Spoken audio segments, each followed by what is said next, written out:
Hello everyone, welcome to Andy's World. Today we are going to prepare village style chicken fry. This is a very delicious and healthy recipe, so let's get started. This recipe was thought to be by my cousin's aunt and it is a very easy yet delicious recipe. Whenever his aunt would visit us from their hometown, they would prepare this chicken and bring it for us and we would wait for this chicken. So I thought it's high time I share this recipe with all of you, as this recipe is not only delicious but also loaded with a lot of health benefits. So I will tell you what it is. Here I have 1 kg of chicken. I have used broiler chicken, but the traditional recipe is made with country chicken or natakoli. The taste is completely different from that of the broiler chicken, so if you have the access to natakoli, please try this with that. 1 tablespoon cloves. Now cloves is good for your bones and liver, and it also regulates blood sugar and a very good antioxidant. Next we are taking 2 tablespoons of pepper. Pepper helps in digestion, very good for cold and weight loss. Next is 2 tablespoons of somph or fennel seeds. Now this is very good for digestion, blood purifier, weight loss and good for our eyesight as well. 2 tablespoons of garlic. This is good for your heart as it reduces cholesterol and has a lot of health benefits as well. A whole bunch of curry leaves. This is very good for your eyesight and diabetics. 1 tablespoon of turmeric powder. This is a very good antioxidant and boosts immunity. And then we have chilies. Here I've taken around 6 chilies. You can increase it if you want more spicy. This is again very good for your immune system. So let's grind all these to a paste. Garlic, fennel seeds or somph, pepper, cloves and turmeric powder. Then add a little bit of water and grind it to a fine and a smooth paste. So this is how the grounded paste would look like. Now heat a pan. Use a heavy bottom pan. I'm using a non-stick pan because the chicken will not stick to the base. Add in chicken. This is 1 kg of chicken, so I have added 1 tablespoon of salt. Now to this add in the grounded paste. We are not adding any oil or water. We have to mix this paste nicely with the chicken. So the chicken needs to cook nicely in this masala, and the water will be released from the chicken. Until then, don't add any water. This is a very simple recipe, as I told you. There's no other ingredients. Later on we will add in the chilies. Now we have nicely mixed the chicken with the masala and leave it to cook for like 15 to 20 minutes. If you're using natakoli, then put it in a cooker and leave it for like 2 whistles or 3 whistles. Since it is normal broiler chicken, I'm leaving it in a pan.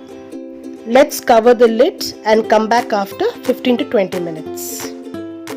In between, I just opened the lid to check on the chicken, and the water released from the chicken was evaporated, so I have added around half a cup to 1 cup of water for the chicken to cook. So again, let's leave it to cook. The chicken is nicely cooked. If you see, the oil is released from the chicken. I did not add any oil. This oil is purely from the chicken skin. So I would suggest try to use chicken with skin for this recipe, so it has the goodness of all that taste and that good fat released from chicken. So this is done. You can also eat at this stage, but the actual process is in step 2. Let's proceed.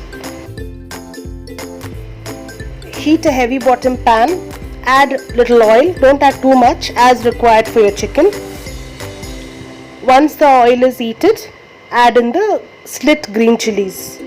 Now green chilies I've only added 6 because we have added pepper, but if you want it more spicy, feel free to add in few more chilies. It all depends on the spice level you want.